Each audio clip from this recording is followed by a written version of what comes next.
BMS academy में आपका स्वागत है।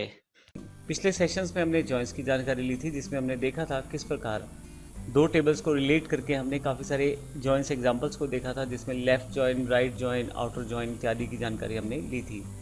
इस सेशन में हम बिल्कुल नए कॉन्सेप्ट की तरफ बढ़ रहे हैं, जो है ट्रांजैक्शन।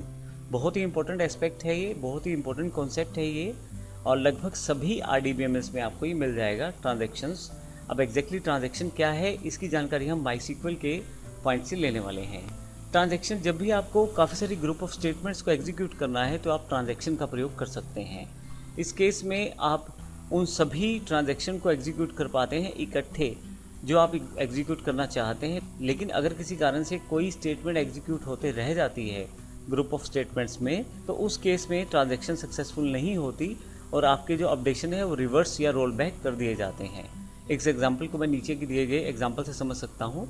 लेफ्ट साइड पे एक ब्लॉक दिया गया है, यदि आप देखें तो स्टार्ट ट्रांजैक्शन और कमिट, ये असल में ट्रांजैक्शन का स्टार्टिंग पॉइंट है और कमिट उसका एंडिंग पॉइंट है। स्टार्ट ट्रांजैक्शन से आप ट्रांजैक्शन स्टार्ट कर सकते हैं और कमिट से आप उसे क्लोज कर सकते हैं।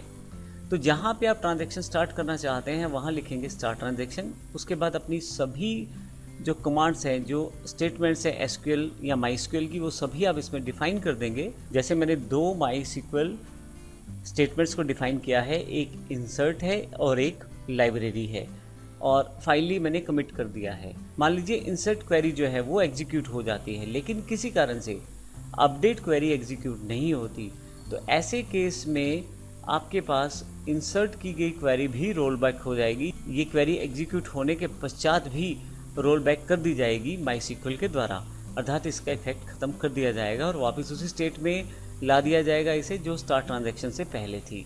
तो ट्रांजैक्शंस का फ़ायदा ये रहता है कि आप जो ब्लॉक ऑफ स्टेटमेंट्स देते हैं उनमें से अगर कोई भी एग्जीक्यूट होने से रह जाती है तो आप ट्रांजैक्शन से पहले वाली स्टेट में वापस आ जाते हैं, और अगर सभी जो स्टेटमेंट्स हैं वो प्रॉपर्ली एग्जीक्यूट हो जाती हैं तो फिर आप कमिट के पश्चात वाली जो सिचुएशन है या जो पोजीशन है उसमें आ जाते हैं और उसमें आपको सारे चेंजेस मिलते हैं।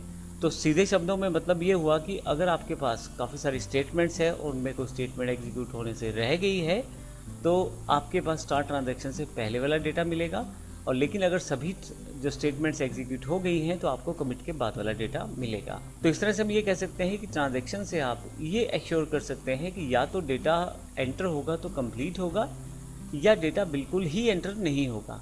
तो इस तरह से हम ये ट्रांजैक्शंस को प्रयोग करते हैं। मैं आपको ये भी बता दूं कि ट्रांजैक्शंस में आपके पास रोल बैक कीवर्ड भी रहता है। अगर आप किसी कारण से जो इफ़ेक्ट आपने क्रिएट किया है ट्रांजैक्शन का उसे रोल बैक करना चाहते हैं, वापस करना चाहते हैं, जो एसक्यूएल स्टेटमेंट्स की एग्जीक्यूशन के बाद इफ़ेक्ट्स हुए हैं डेटाबेस पे, उन्हें आप वापस हटाना चाहते हैं तो रोल बैक कर सकते हैं। और मैं आपको ये भी बता दूं कि कुछ स्टेटमेंट्स ऐसी रहती हैं जो आप ट्रांजैक्शन के साथ यूज़ नहीं कर पाते। क्रिएट, अल्टर, ड्रॉप, रीनेम और ट्रंकेट टेबल उनमें से कुछ खास कमांड्स हैं जिनको आप ट्रांजैक्शन के साथ प्रयोग नहीं कर पाएंगे।